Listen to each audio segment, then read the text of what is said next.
talking you up, and especially your ability to down punts inside the 5, the 6. How much is he pumping confidence in you and really talking you up? I mean, yeah, it's always good to have a coach that backs you in. We've done a lot of that stuff, especially in the stadium and stuff of late. So just building on what I did towards the end of the last season, it's really given me confidence going into this season, and I feel like that's one of my best traits is down in punts deep.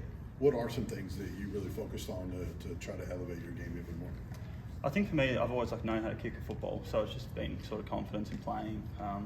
Obviously started the year a bit rough last year, but building form towards the end of the season has really put me in good stead, and had a really good camp and stuff like that, so I'm ready to go. Is there a difference in getting to a comfort level between practice field and stadium on game day?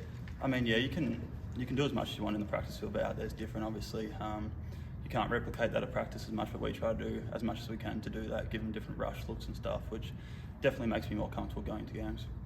So I guess you've been over here for about 2 years now. How much more comfortable are you just living in this area, American football classes, than you were maybe this time last year and especially 2 years ago? Yeah, extremely.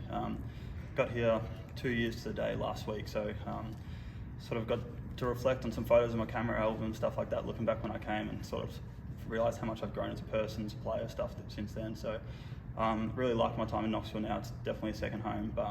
I've said before, I definitely did take a bit of time, but really adjusted to life here and I'm loving it. Jackson, how often are you able to go home in the off season, and what's that like, the process of getting there? Yeah, I mean it's very last minute sort of stuff, because obviously our schedule's pretty full on throughout the whole year. So after the bowl game I get to go home for a little bit, around 15-16 days. So it's a late book of a flight, figuring out what game we're in and stuff like that. But to get home's awesome.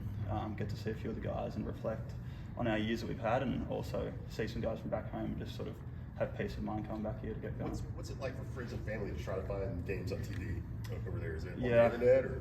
I was on the phone to Mum last night and she was telling me that first game's going to be at 3 a.m. for her, and I was like, "You're even going to watch?" And she's like, "Of course," but it's good to have her backing me in.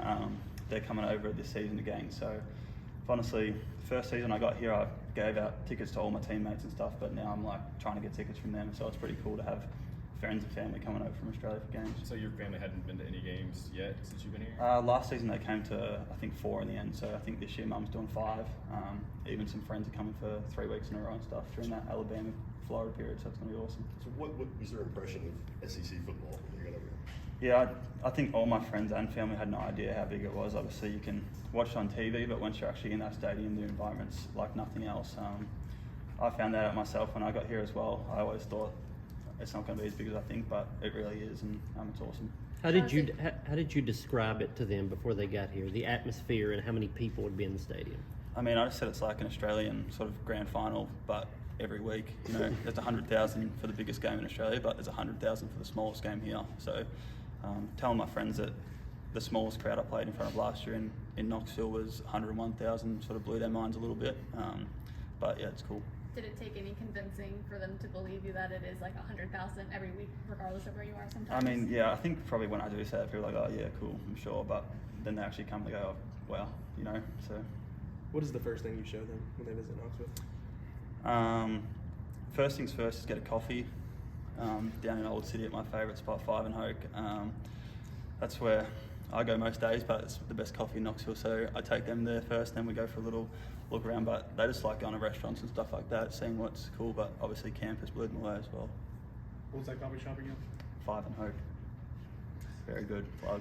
Jeremiah's heard the other week said that he punted in high school. Have you had any conversations with him, or has he told you that he's punted in high school? I mean, there's probably 124 people on his team that did punt in high school, they told me. I'm yet to see anyone that actually looks capable of doing it. Even James Pearce in walkthroughs, I've got him sort of learn craft and stuff, so he might be our second punter for the season. So when he says that he was able to punt like 80 yards in high school, It's a had lie. hang tackle like that. Yeah, I don't believe it. If he doesn't improve it, I'll believe it, but for now, no. Couple more.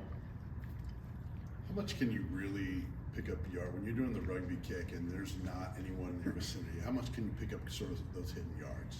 Yeah, I mean, it's hard. You got to sort of feel the rush and stuff like that, but I think we had one against South Carolina last year, which evidently got called back for something happened on the line of scrimmage, but that sort of gives me an extra 8 yards, which is, you know, you can punt the ball 35 and you still get a 43-yard punt and so, but getting moving is really good to sort of get your hips moving and stuff like that, but every sort of punt's different and has its benefits. You mentioned how much bigger the stadiums are here, especially at Neyland Stadium. How much more comfortable do you feel in those environments to have a confident punt?